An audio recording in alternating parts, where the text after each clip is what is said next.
Olá, sejam bem-vindos à aula de metodologia científica. O tema da nossa aula de hoje é a fundamentação teórica.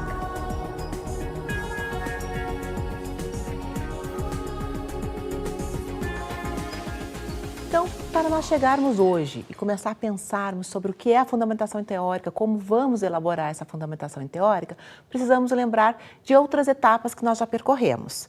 Definimos exatamente o que vamos pesquisar, qual é o nosso tema, bem delimitado, para a gente saber qual é o objetivo do nosso trabalho. Na sequência, pegamos essa ideia e transformamos numa pergunta. Então, vamos lembrar que toda pesquisa científica inicia-se parte de uma pergunta e o desenvolvimento do trabalho é essa resposta, nós levarmos essa resposta ao conhecimento do público. Partindo daí, temos então um tema bem delimitado, uma pergunta elaborada, temos os objetivos que vamos percorrer ao longo do trabalho e agora precisamos então fundamentar as nossas ideias. Como que nós iniciamos isso? Então, primeiro nós precisamos buscar o que temos de material. O primeiro lugar que a gente pode buscar são as bibliotecas. Então, a biblioteca da sua instituição ou outras bibliotecas que você, enquanto estudante, tem acesso, você pode consultar os livros em outros espaços e você buscar o que nessa biblioteca? Primeiro, os clássicos. Quais são os autores que são reconhecidos nessa área como pessoas que realmente colaboraram na construção deste conhecimento que você está pesquisando? Então, o que vai acontecer? Você vai para a biblioteca e, de repente, não vai utilizar só o material mais atual. Vai buscar o material que traz esse histórico. Você vai acompanhar a evolução da ciência naquele assunto que você está pesquisando. Então, qual era a concepção disso há 2 décadas atrás? O que mudou? Por que mudou? O que levou a essa modificação? E, atualmente, qual é a concepção desse assunto? Qual a observação que existe em relação a esse tema que você está pesquisando? Vamos, então, para os sites. Então, buscamos os clássicos, temos aí os principais autores, os nomes mais reconhecidos na área e vamos para os sites buscar o material atual. Que materiais são esses que nós vamos poder buscar nos sites? Materiais vindos de eventos proporcionados na área. Então, alguns anais, nós temos resumos, alguns congressos publicam os resumos das obras apresentadas. Temos a CAPES, então ela determina já quais são os periódicos mais bem avaliados. Então, busque nesses artigos assuntos que vão estar mais atuais, que vão poder contribuir de uma forma mais significativa para o seu estudo, para o desenvolvimento da sua fundamentação teórica. Eu falei em sites confiáveis. O que é isso? Nós temos muita informação na internet. Nós precisamos saber o que retirar, o que podemos confiar da internet. Então, uma sugestão para vocês, primeiro, os periódicos já indicados pela CAPES, que eu já comentei com vocês. Então, esses são os materiais mais bem avaliados dentro do meio científico. Importantíssimo você buscar esse material e utilizá-los na referência do seu estudo.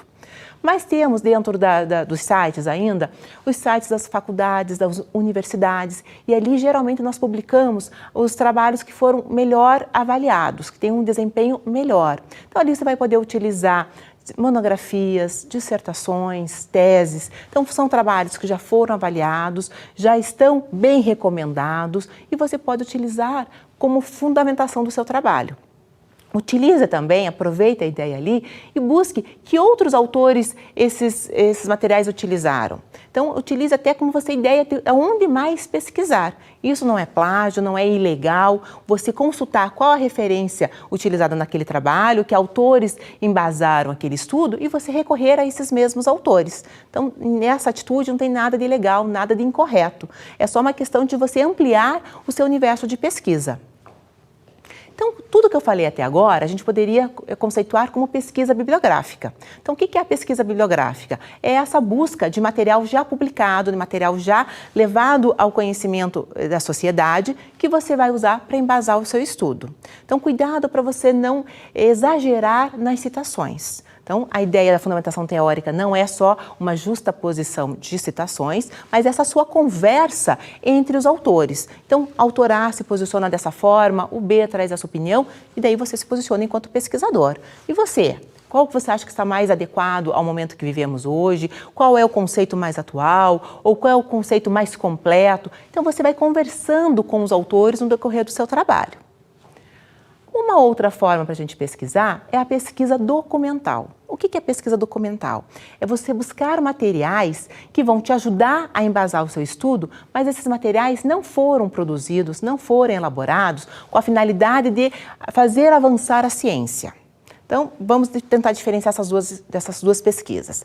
A pesquisa bibliográfica, quando eu publico um livro, eu estou socializando o conhecimento. Estou trazendo a público uma descoberta que eu fiz enquanto pesquisador, enquanto cientista. Então, a minha finalidade é realmente divulgar essa informação. Alguns documentos não vão ter essa obrigação, eles estão formalizando, estão oficializando algum fato, algum relatório que foi pedido por algum órgão, por algum outro motivo. Mas que isso pode trazer para a minha pesquisa um aspecto prático, um aspecto real, a relação entre a teoria e a prática. Que documentos são esses? Vamos exemplificar que você vai entender melhor. Por exemplo, para os alunos que estão trabalhando na área do direito, uma jurisprudência pode embasar o seu estudo. Mas essa jurisprudência não foi feita pensando no acadêmico que vai estudar aquele assunto, aquele tema. Ela é feita para organizar uma situação, mostrar ou finalizar um processo e os alunos vão poder utilizar essa informação para mostrar que realmente a teoria chega com aquela prática ou que há essa divergência. A teoria propõe uma situação, mas o magistrado está atendendo de uma outra forma. Um relatório produzido por uma escola. Então, a escola mostra ali o desempenho dos alunos durante aquele ano letivo. E você pode discutir em relação a isso se a aprendizagem está acontecendo, se o processo de ensino está sendo eficiente com base naqueles números, com base naquela estatística. Então, são documentos que você vai poder utilizar, mas nós vamos chamar de pesquisa documental. Então, são documentos confiáveis, vão vir de várias fontes, conforme for o seu campo de estudo, mas esses documentos não foram elaborados com a finalidade de avançar a ciência, fazer evoluir o conhecimento científico. Então, isso é pesquisa documental. O que mais que você pode utilizar ainda como pesquisa documental? Alguns sites, então você pode pesquisar no IBGE. Então, que dados estatísticos nós temos, se for o foco da tua pesquisa, questão de número de analfabetos, situação econômica. Então, são sites que nos trazem dados confiáveis e que nos ajudam a entender como isso está sendo relacionado com a prática. Um outro tipo de pesquisa ainda é a pesquisa de campo. O que é a pesquisa de campo? A pesquisa de campo é quando você vai dentro de uma comunidade, você determina o universo que você vai trabalhar, você vai determinar se vai fazer uma observação, se você vai aplicar um questionário, realizar alguma entrevista. Então, você vai buscar dentro daquele universo estipulado a opinião dessas pessoas. Então, o que a gente precisa trabalhar aí? Se for entrevista, eu vou trabalhar com um número menor de pessoas, meu universo é menor, mas eu tenho uma interação maior com as pessoas que estão participando desse estudo. Então, eu tenho que saber escolher que pessoas são essas. Eu não posso escolher aleatoriamente, porque eu preciso de pessoas que venham realmente acrescentar em relação à informação que eu estou discutindo no meu estudo. Já o questionário é o contrário. Eu tenho um número muito maior de pessoas participando, mas nem sempre eu preciso escolher especificamente quem são as pessoas que vão contribuir com o estudo. Então, geralmente eu tenho perguntas fechadas, o que facilita a análise desses dados após a aplicação do questionário, e eu tenho um número muito grande. Então, geralmente trabalho ali com 1.000, 2.000 pessoas. Quer dizer, eu tenho um universo significativo para dizer a opinião dessas pessoas, o entendimento dessas pessoas em determinado fato, em determinada situação. Então, nós temos aí essas 3 formas que vocês podem utilizar para embasar o estudo de vocês. Então, pesquisa bibliográfica, consultas aos livros, sejam eles os clássicos ou materiais mais atuais. Nós temos a pesquisa documental, que é onde vocês vão poder buscar outros materiais, outras fontes para enriquecer o seu estudo. E a pesquisa de campo, que é quando você vai ter, então, essa integração entre teoria e prática. Fica aí a sugestão para vocês do que utilizar para realizar a fundamentação teórica.